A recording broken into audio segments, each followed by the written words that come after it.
Thanks for joining us today. Today I've got a guest called Trinette. She's got a fabulous story to share about how far she's come in the last 18 months on the Paddison program. She's in cold Australia right now. How are you, Trinette? Great, thanks, Clint.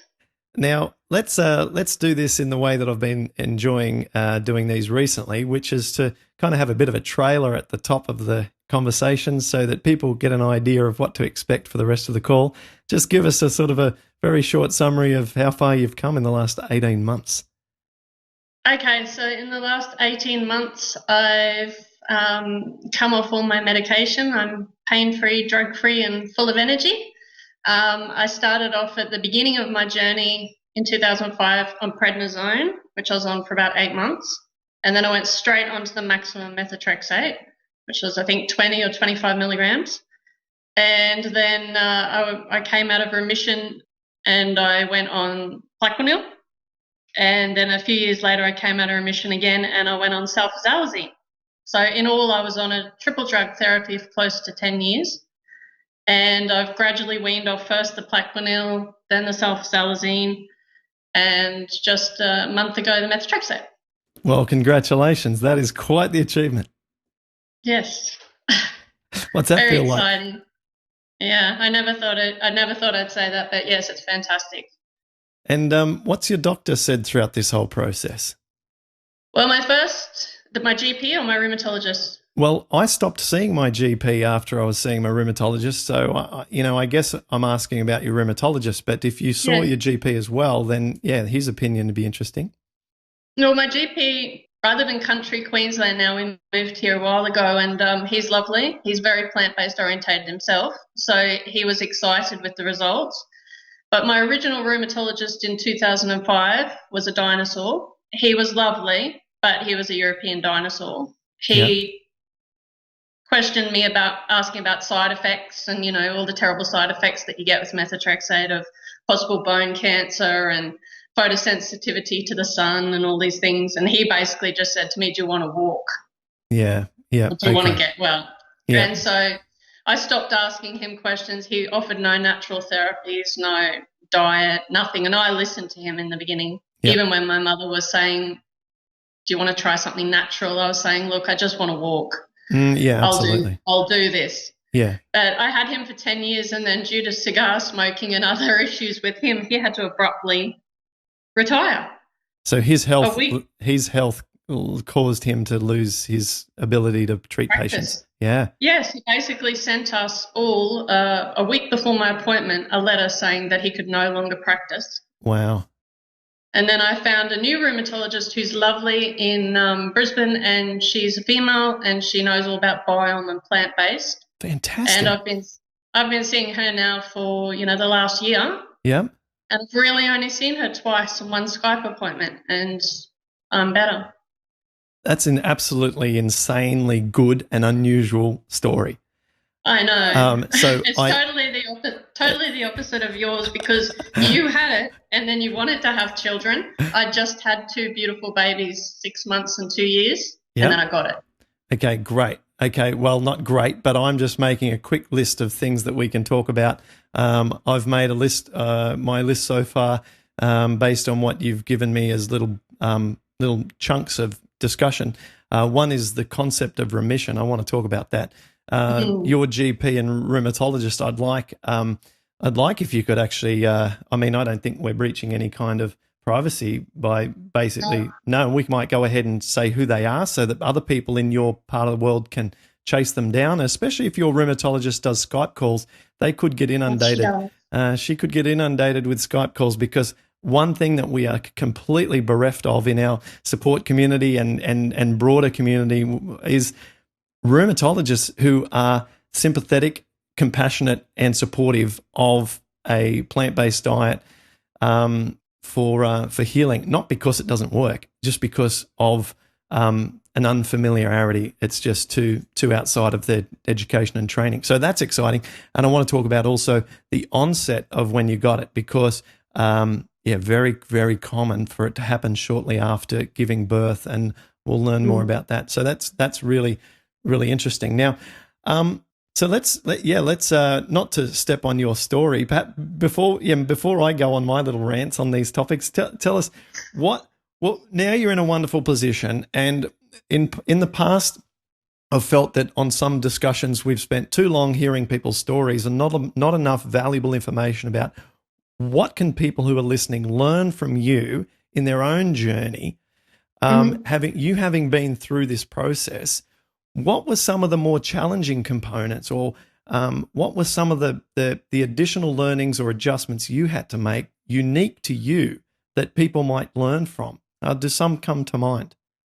Yeah, well, remember a while ago you did a podcast and you were saying, I can't understand anyone that the celery and cucumber juice bars wouldn't work for. They must have had a seriously bad gut. Do you remember that? Oh, well, I And say that all the time. So I didn't have a bad gut. My husband and I have always eaten home meals. We don't go out very much. We've got 2 young children and eat very well. I think it was just all the sugar and coffee and champagne probably that I detoxed from. Champagne. But for 2 days I had stomach cramps and diarrhea, and I was so sick. And my mum, who's done many cleanses, said to me, look, it's just you releasing your toxins. Your taste buds will change. It's worth it. Push through. And that was really tough, the stringy celery and cucumber juices. But I did it for 2 days. And I think if I hadn't have done that, I wouldn't have got that reset. It is so worth it to do that. 2 days of that juice fast. Mm-hmm. And after that, I never had a craving for coffee or sugar or anything ever again. And I've gotten friends and family onto the Paddison program now, and they'll quite often say, couldn't we just skip the juice fast? And I'd say, look, you could. But for me, that changed my life. It was a total reset of my body doing that. I had no cravings for anything ever again. Wow, that's. And I am not a veggie fruit girl. Yep. Never have been. And suddenly here I am wolfing down sweet potato soup, and I want to eat fruit and vegetables all the time. I'm eating handfuls of kale at the moment. Just love the crunch of kale. Wow. And my husband just ribs me and says, look at you. You have to eat this for the rest of your life. And I'm like, it's delicious. Well, your mum really played a big role for you, because your mum has said to you the same things that I would have said to you if I had that proximity with you, which is that your body does change its taste buds once it goes through a process where the gut bacteria change. Because what you appreciate, and what I think is good for our audience to be reminded of, is that when we give different sorts of food to the bacteria, then the bacteria changes in accordance to what's going to thrive and what's going to fade away. If good bacteria want fiber and resistant starch, and that's what we put in our body, then they're going to do well. And pathogenic microbes that don't do well on those things are going to die off. And you're going to get that really tough experience that you experience. But this is what I love, is when people have a tough time during the cleanse, it's almost, for me, like such an exciting response, because I know they're going to have massive improvements because they're so out of whack, right? Mm-hmm. So, and my mum and my husband and my kids were just such cheerleaders for me in that first 3 or 4 days, saying, Mum, you need to do this, you need to push through, it's worth it. Yep. You've seen, I'd watched your success stories, and I said, yes, I know, this is the last chance. I can't keep doing this for 12 years, I can't keep going. And Mum just said, just get through the cleanse, get through the toxins. Once you can eat some solid food, you'll be right. And she was just absolutely right. And, of course, she's been on the Paddison program nearly a year now. Wow, that's so cool. Has your mum experienced health improvements of her own kind? Yes. Yeah, she's got an autoimmune disease. She has Graves' disease. Mm-hmm. And she also had hip replacement surgery, but she was still getting pain. And when she saw how much improvement I'd made on the Paddison program, she just did it. And the cleanse was easy for her. Mm-hmm. And then my mother-in-law, who's on her 3rd round of breast cancer, just had a full mastectomy. Mm-hmm. She's fully plant-based and on Paddison program now for about 6 months. Wow. Well, we know outside of whatever we call this particular approach, the the program as we've been describing it is just a unique set of foods that addresses the gut in a specific way and in a specific order and accommodates a specific set of supplements and an exercise emphasis and an alkalizing emphasis. But if we just take away like the little world that we're in, which is the strict version of a plant-based diet, and we just look at plant-based in general, we know that the studies support that for cancer and reduction of all diseases in general. So so cool to hear that about your mum. Gee, and she has no pain. I mean, my mum's very young and she's very vibrant and everything, but she's just, it's a whole new lease of life. And my mother-in-law's loving it. And then my sister came back from London after 10 plus years and she saw my mother-in-law enjoying it.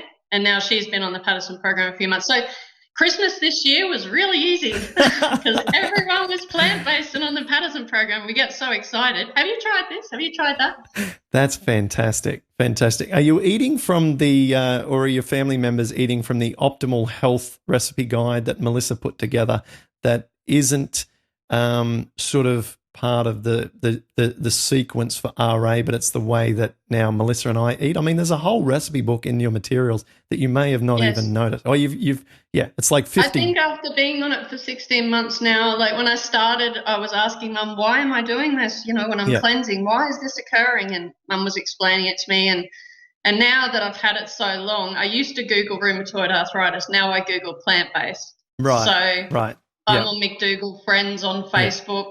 I like Ella Woodward, Deliciously Ella cookbook. Oh, yeah, Deliciously She's Ella. completely plant-based. Yeah. So I think we all swap recipes. We all make things. We all, which almond milk do you like? Are you making your own almond milk? So we've become quite foodies and we all get that the celery and the pineapple and all the certain foods won't work for some people. But for me, celery and cucumber and fresh turmeric and those things are just a no-brainer and so easy to whack in a juice in the morning. Great. And do you have any problems with the turmeric with bench tops or things? You just be extra careful so that it doesn't stain your bench tops, yeah?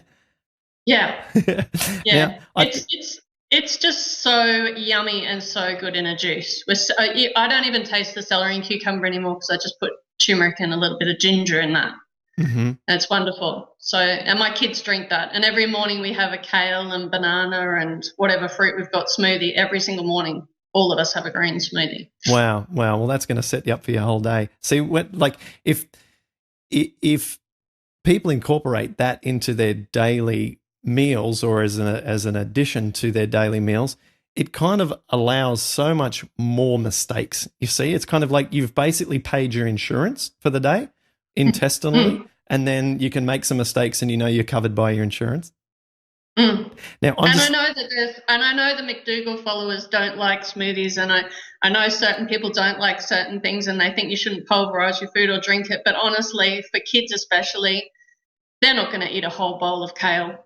But you put that in and put in a little bit of pineapple or a little bit of mango, which we've got so much of in Queensland right now, and they don't know. They just think it's a pretty green and it tastes like mango, and they drink it. But you put in kale. Sometimes I put in some maca, some chia seeds. They don't know. That's awesome. They just drink it. Yeah. So brilliant. And that's what I've got a few friends and family that are testing the waters. Uh-huh. And I say just start by taking away a little dairy, a little meat, and start with a green smoothie every day. Replace the cereal and milk we all used to have. Yep. And just have a green smoothie. Because my hubby is probably about 80% plant-based, and he only has green smoothies now. Okay. Well, that's he's on the path. He's going to get there. But it wasn't easy, Clint. The challenges at the beginning of the program are not easy to eat that way, and there is ridicule and there is a lot of people wanting you to fail and a lot of people saying, oh, that's not going to work. But certainly not from Louise, my rheumatologist. She said, look, there's a lot of research on the biome, and in years to come, we might find that gut bacteria and things do have something to do with autoimmune diseases. But at the moment, I'd be very, very nervous to take you off medication completely following this protocol. No. Sure. But she did. Yeah. Well, she wouldn't have done that unless the evidence was there. So your C-reactive protein must have been well below 5 for her to feel that there was a safety buffer there for you to come off those drugs. Mm-hmm. The whole time I saw her, it was always 5 or below. Yeah. And then when I went and saw her last month, it was 1. Okay, well, there you go. There you go. And I actually found that it wasn't until I got my C-reactive protein below 1 until I felt totally pain-free.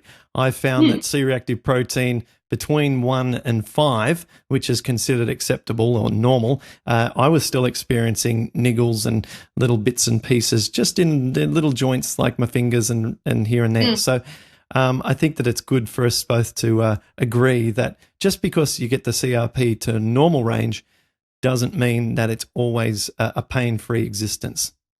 No, and the ESR, it's all over the shop. But my GP and my rheumatologist have both said we follow the CRP more than the ESR. You could have a cut on your finger, you could have a bit of a cold coming on and things. It's not the most accurate for us. And given that the last, 12 months, your CRP's been 5 and under, that's more of an indicator to us. Yeah, especially if in the past your CRP was very high.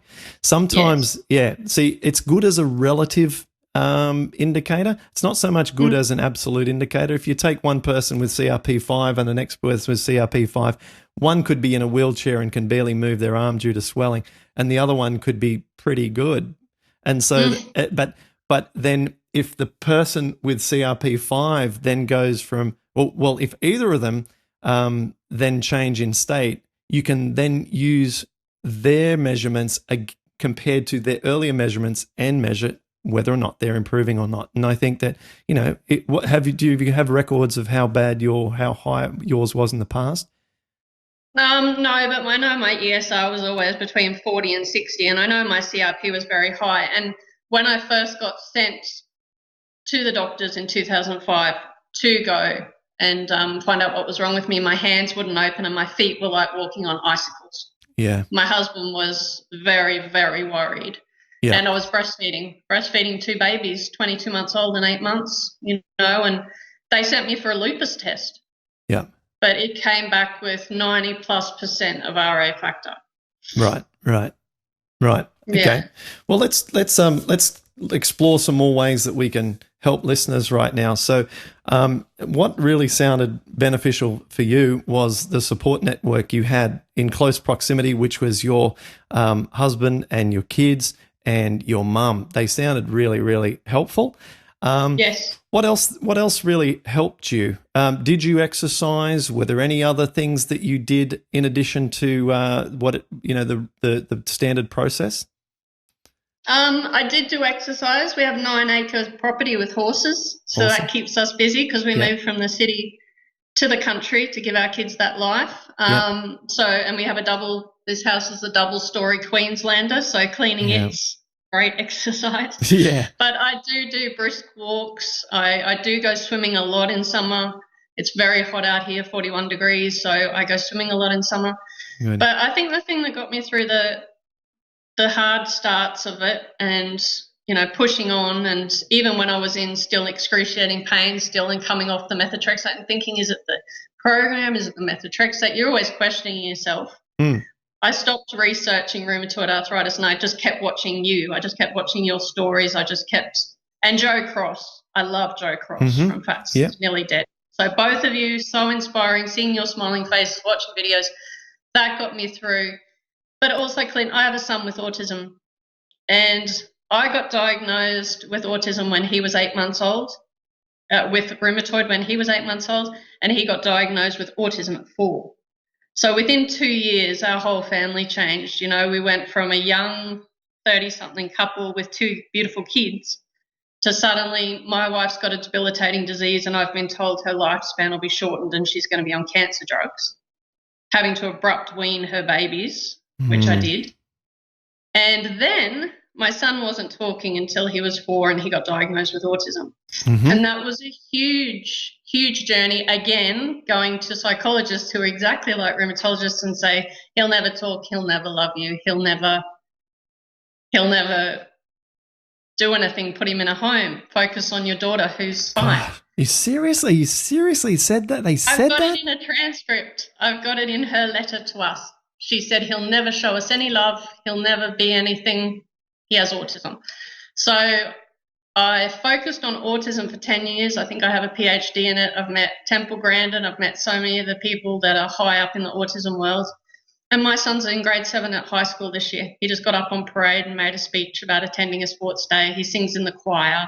He is so loving and so beautiful that pushing for him and doing that really gave me the courage and strength for the Paddison program, because if I'd stayed on those drugs and I kept doing that, my lifespan would have been incredibly shortened. I had no energy for him. It's, Mummy, is it your medicine day? Yes, sweetheart. Mummy's got to go to bed. She feels like a zombie because she's on methotrexate and she's going to vomit. For 10 years, I thought, no, they're teenagers now. It's time to do something. And if we could fight for him and he got results, then it's time to fight for me and get results so we can be a family again. And just not having that metallic taste in my mouth, being able to walk, and what you say, being a 20, I didn't ever have that come down either. I just always felt brain fogged. Yeah. And lived on caramel lattes and just got through the day. Wow. And now I get up, have a green smoothie, go for a walk, go say hello to my horses, take my kids to school, and we own a country supermarket, go out, see my customers, talk to them. We have a lot of plant-based products in our store. So I think I had a lot of inspiration from my son's journey with autism for this journey with plant-based. And I thought, come on, if this is a kid that can do that and fight through all the sensory and anxiety and everything to get to where he is, then I can do this too. And I have. I've got a husband. I've been with my partner for 20 years, and he just was such a cheerleader. And when I came off the drugs, I think he cried like he cried when I gave birth, and like he cried when I was diagnosed. And I think when I rang him in from Brisbane and said, honey, I'm off the drugs, he was quiet. And I said, are you crying? He's like, no. But I think he was, because he said, you did it, babe. You go and buy something nice. And I said, thank you. And that, that makes it all worthwhile. And to come home and have my son saying, is Mummy all better? And me saying, Mummy's all better, babe. She's all better. That was just so worth it. And Liz gave me a high five, my teenage daughter, and said, Mum, you are so cool. And I said, thank you. And anywhere we go now, she gets a little kick out of saying, no, Mum can't have that. She's vegan. My mum's a vegan. Vegan? I love it. Yeah, that is just wonderful. My little 3.5-year-old Angelina, who you just met before we started recording, she's hilarious. She'll get offered something at a kid's party, and she'll turn to me and say, Daddy, is this vegan? And I say, oh, look, honey, I'm not sure. And so, it's just she has this strict kind of like rules now. She hears us talking about it. So, it's incredible what the kids can pick up. She'll watch your podcast down the track and she'll go, Daddy even said then, I love her, but she's not having ice cream. Yeah, that's right. She did have a coconut ice cream bar tonight. We're not crazy strict with her. Like, she's not suffering from a crippling disease with shocking leaky gut and stuff. So she'll have what we have for dinner tonight. Tonight she had like brown lentils with rice. She had fresh avocado, and she had sweet potato and potatoes, and she had some cantaloupe, as my wife calls it, which is rock melon as we know it. And then afterwards she ate all her food, and so we gave her a coconut, little coconut kid-size ice cream bar, coconut stuff. So, that's what she gets, and she doesn't feel like she's missing out on anything, and nor is she. She's only missing out on sickness, so she doesn't get the sicknesses. She's the most energetic kid of all. She's above, just you can't even fault her health and happiness. So, it's great, isn't it, when the kids are on board and everyone's on board. And then the more you do it, like they say, children learn from example, and everything's a learned behaviour. Where do they learn bullying? Where do they learn these things? Well, they learn good, healthy eating habits. And even though my kids are teenagers, and I started this later in life, it's kind of good because they see now the changes in it and what it's doing, and they don't mind it so much. Saxon can't have as much as we have because he has his autism food sensitivities. Sure. Yep. But he really does try. He has a fresh Joe Cross juice every day, and he loves them, and I'll whack in a bit of celery, he doesn't know, and he'll have that. He has a probiotic every day because one day autism might be linked to the gut. Yeah. He only eats homemade food, so he won't eat anything that I haven't cooked. Yeah. I don't know why, but he won't. Hey, when did you how much of I don't expect the answer to be massive, but how much of his improvements do you think have been dietary related, or was it just the nurturing and the love and care and the effort that you put in to help his development? I mean, do you think there was a part in that, or for people who may know someone with autism, was it something else? I think I think it's love and trust is the number one thing. You love them and they trust you, and then you get through to them. Because for 4 years he bit and scratched and pinched me and was trying to tell me, I can't talk, I'm frustrated, don't put that food in my mouth. And after 2 years of ABA therapy and intervention, and that 2 years of him being taught how to walk and talk and toilet train and all that, when he finally said, delicious in the most perfect enunciation, and he speaks in every accent now because he does a thing called echolalia, so he speaks like Peppa Pig and everything's "I'm stepped in the mud." Oh, what a very pretty dress. And he does all these funny voices and things. But when he didn't, I had to trust, because I'd been a nanny my whole life, Clint. I love kids. And I already had Lily, and she was 22 months. And she said to me at 3, like Angelina, she's very switched on. She said, "Mum, this speech therapy isn't working. He isn't talking.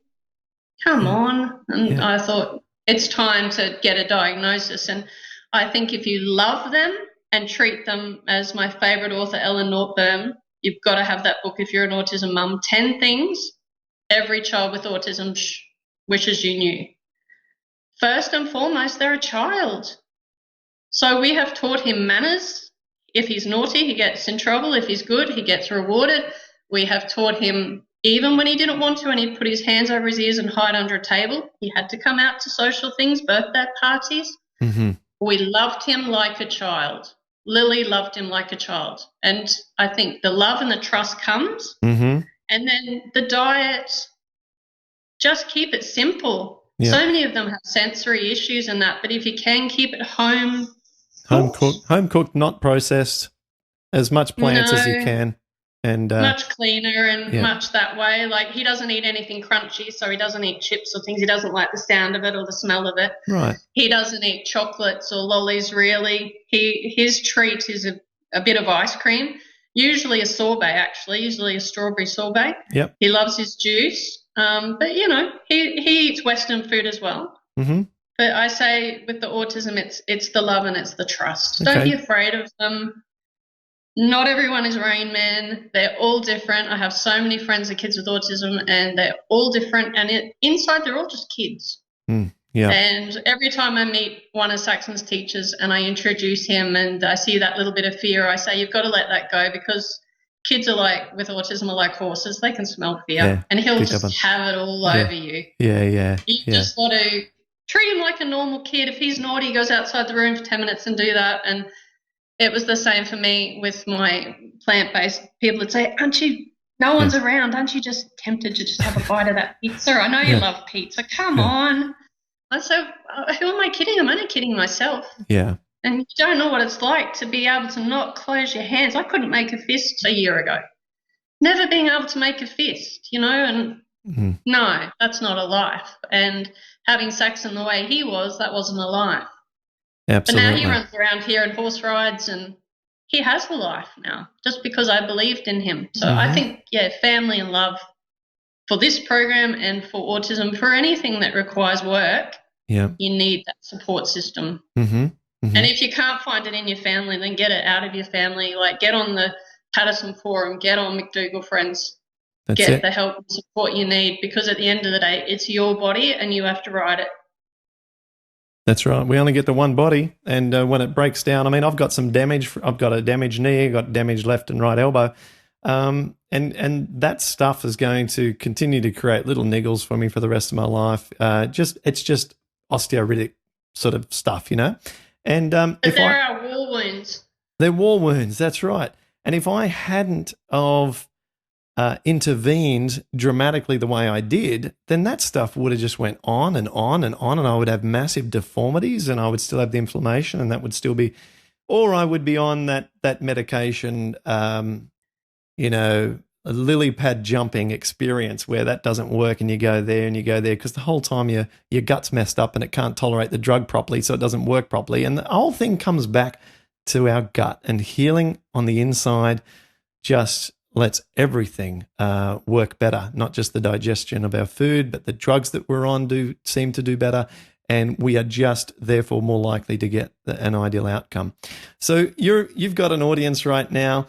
We'll go out to several thousand people on just the podcast, and we'll probably reach 50,000 on Facebook when I promote this.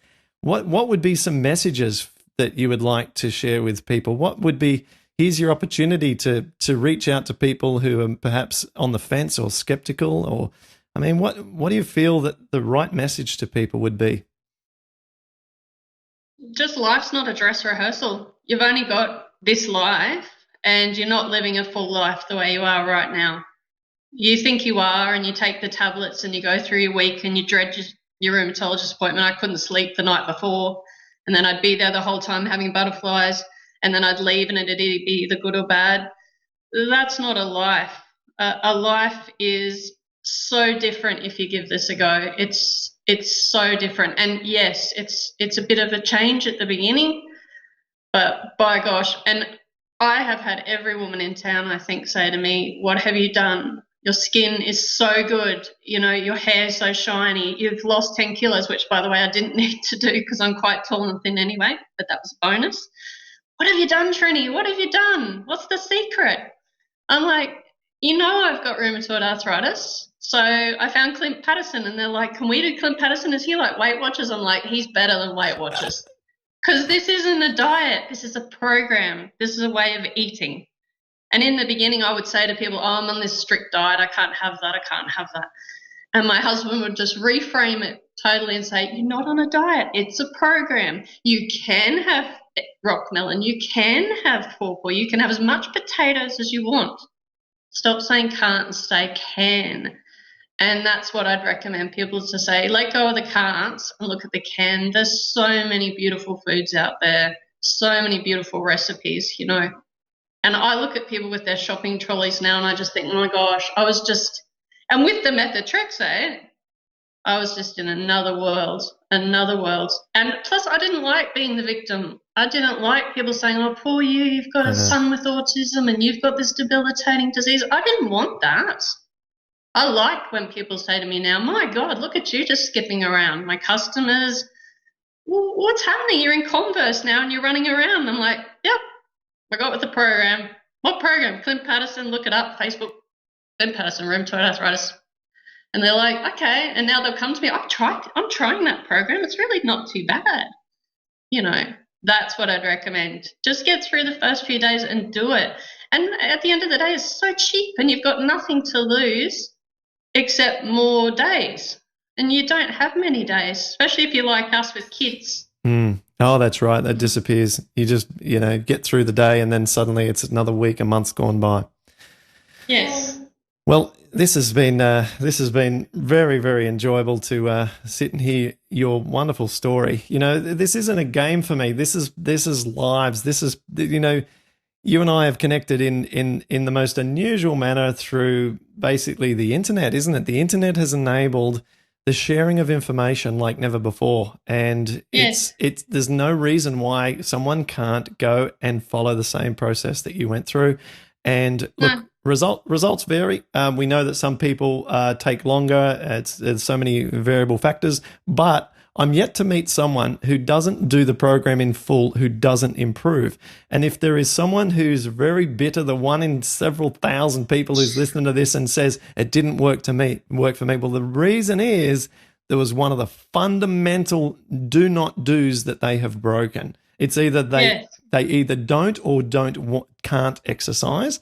It's that they are under medicated, so the inflammation is so great in their body that only fasting can pull it down because it's just so high. So they're just under medicated, or they're on the wrong drugs. They're on a drug that causes a lot of gut inflammation, prednisone antibiotics or non-steroidal anti-inflammatories, and it's working against them. Or they're just not actually eating the foods that are recommended.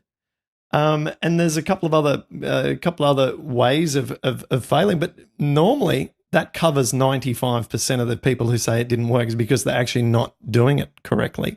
And then the last 5%, take it to another level. I had to do Bikram yoga every single day and take maximum dose methotrexate. You've done the hard yards.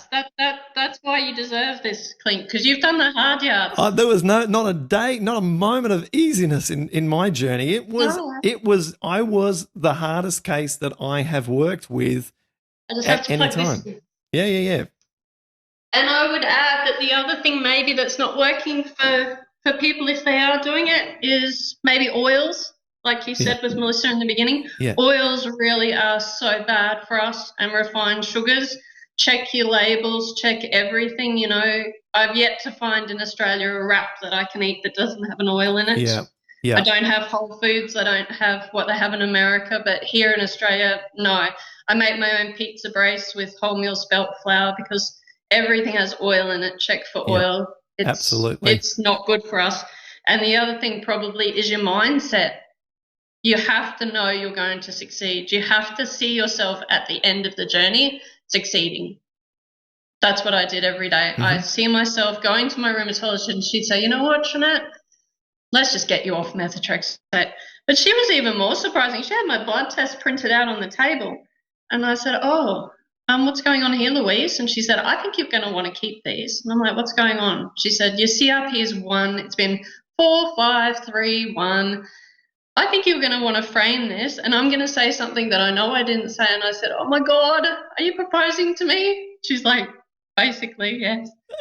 You can come off your medication. You don't have to take that methotrexate anymore. And the beautiful thing about Louise is she really wanted to know what methotrexate felt like. And I told her, it's terrible. Metallic taste, always feeling sick and nauseous in that tummy and taking 6 or 7 tablets a day. It's like a water bath in your stomach.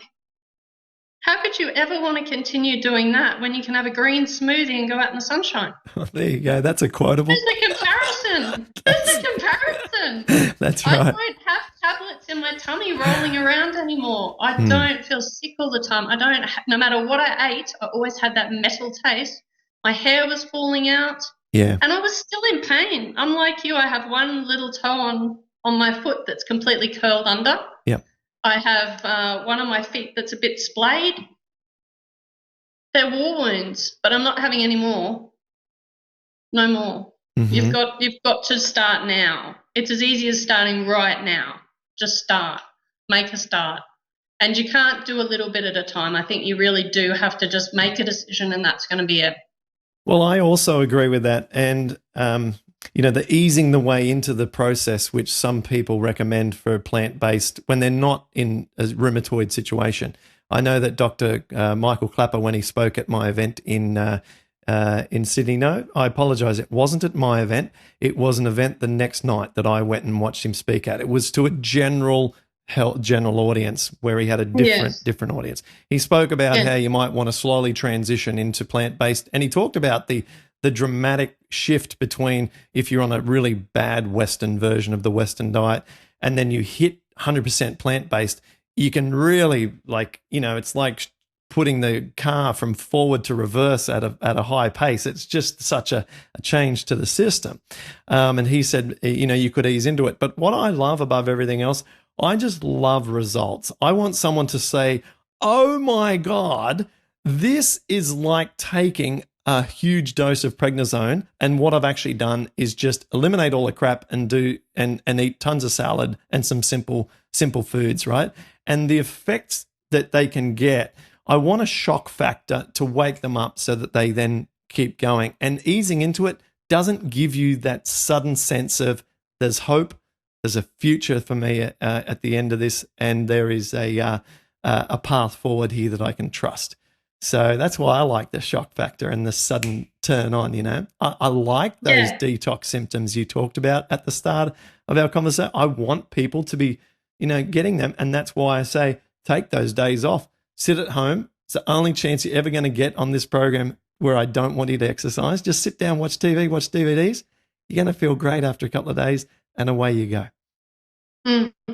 That's right. It's so worth it. Every bit of it is worth it. And every family member having tears well up in their eyes when I told them I came off medication, every family and friend member getting so excited when they saw me for the first time. Maybe I hadn't seen them for 6 months on the Paddison program. They're just like, oh my God, walking, no more.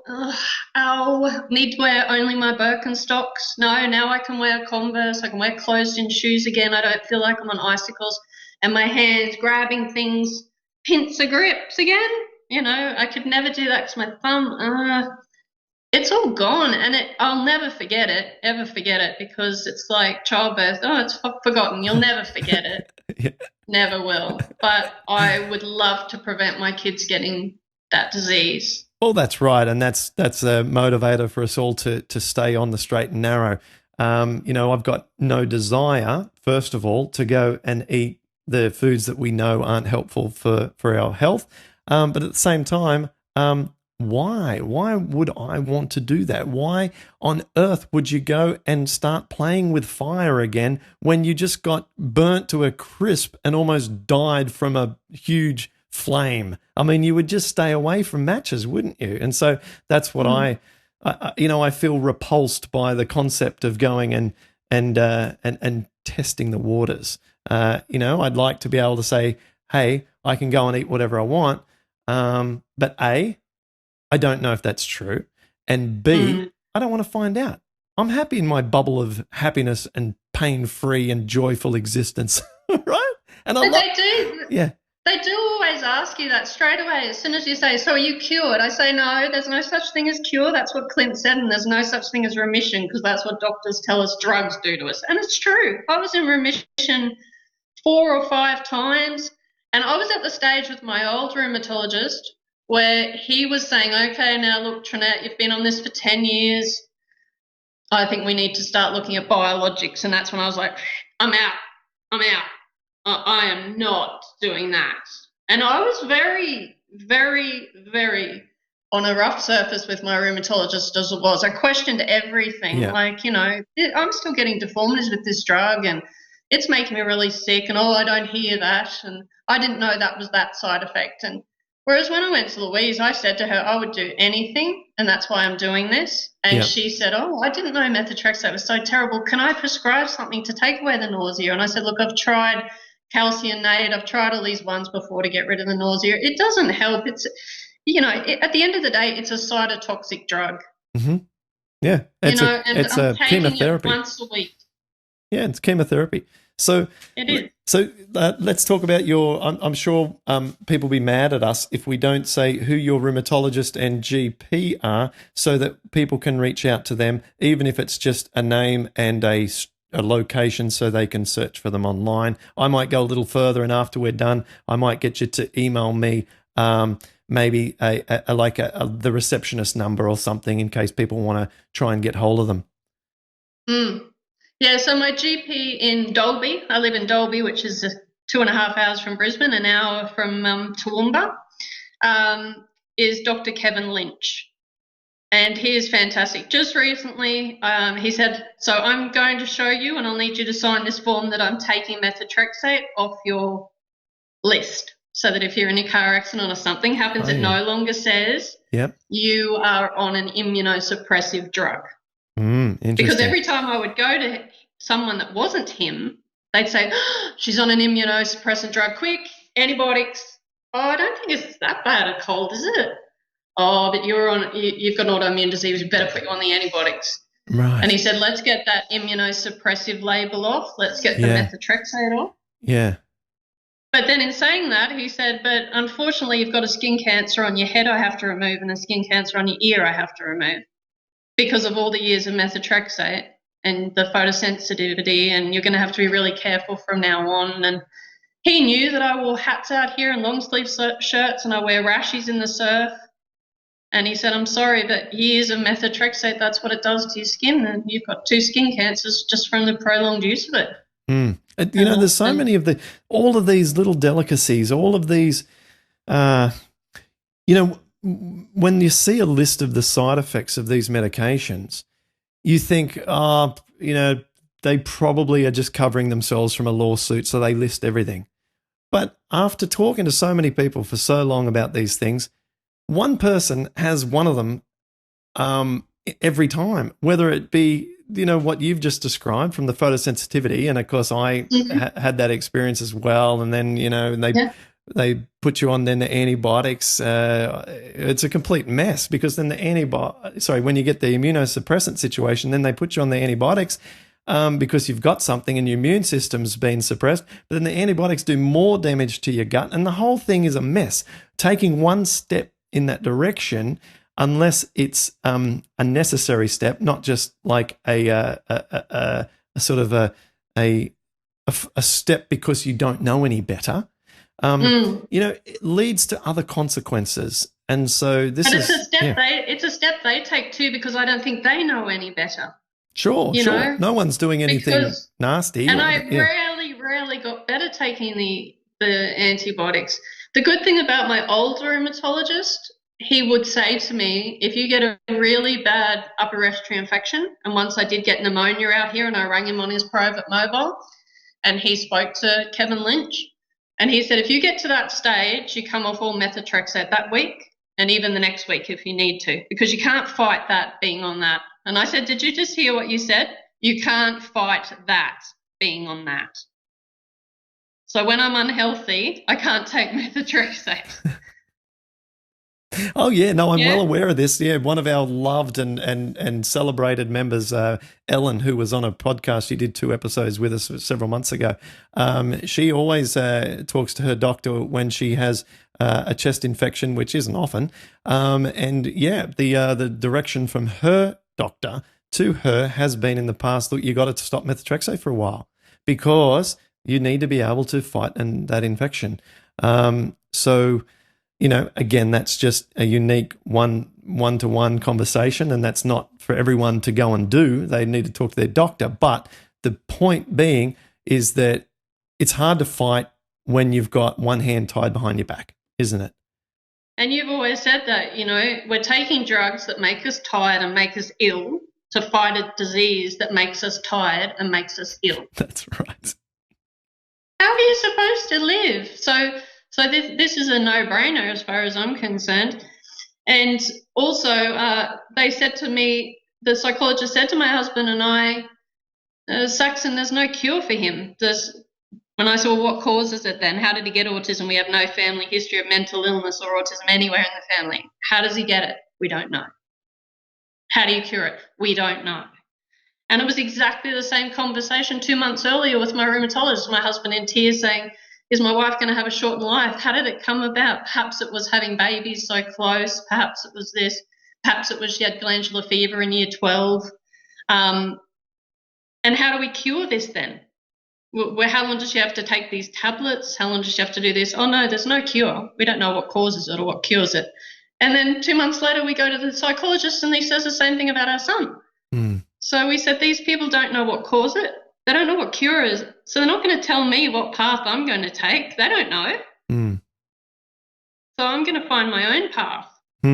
And people in Dolby and some people on the internet have said, you should have your own blog about this, Trinette, and help people and share your recipes, because I bake a lot and a lot of plant-based now. Please do. For the kids, me. Get it going. And I said, look, I would really love to blog about this and everything, but I would rather blog about autism, especially the way it is in Australia at the moment. I really would prefer to spend my energy blogging about autism, and there's so many wonderful things about it and so many things you can do. I don't even see it as a disability. It's a difference. My son will never, ever bully anyone. He'll never swear. He'll never steal. He'll never do anything. It's not in he doesn't have an ego, so it's not in his way of thinking to do that. But there'll be people on the Paddison program that will cheat and they will blame you for it. He'll never do that. He'll tell you, Mum, that boy swore, that's naughty. And I'll say, that is naughty. Why did he do that? And I'll say, he must be cross at something. He needs to learn how to calm down. And I said, yeah, he needs to take 5. He really does. I can see that you've been looking after kids for a long time. You're great. Kids are amazing. If my son was diagnosed with juvenile arthritis like that beautiful boy you had on that time, that'd be the path I went down that mum went on 100%.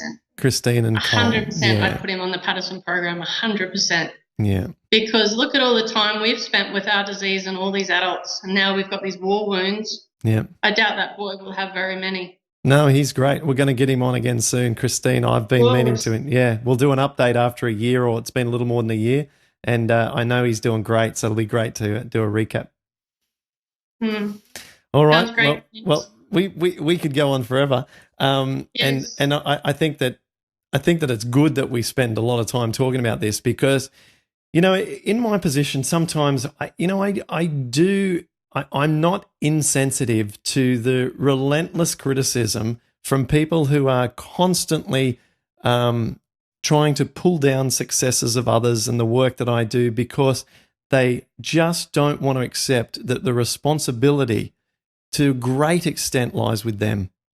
And they've tried to make tiny changes to their diet which don't work. We know that tiny changes don't work when you're up against Goliath. You need to make equal and opposite changes as powerful as the disease itself to combat it. Mm. And so Mm-hmm. there's so much negativity with the disease. So many people with the condition are skeptical or disenchanted with the message I have because they feel that it's not possible. And so, you know, we just got to get this message out there and got to keep encouraging people and slowly, with enough swell from people like yourself who've influenced so many people around them, we can make a difference. That's what I said to my friends and my family. Oh no, Clint's moved to Florida. That's another rock star that's left our country. I said he's like Heath Ledger, Nicole Kidman, all that. He's just dealing with the tall poppies in Australia that don't believe him, and so he'll go to America and they will treat him as a god, as he should be. Well, And actually, we just didn't appreciate him. no, it's not true. No, that I know that culture and mentality can exist, but no, back home I've been invited. I've basically spoken at all of the health events that I can in Australia. I've done it all. Yeah. And your wife's American. Wife's American. Your wife's The only reason we're here is for my wife's family. We're not here. What we're doing is we're trying to grow our business here in the States, Yeah. but we And you should.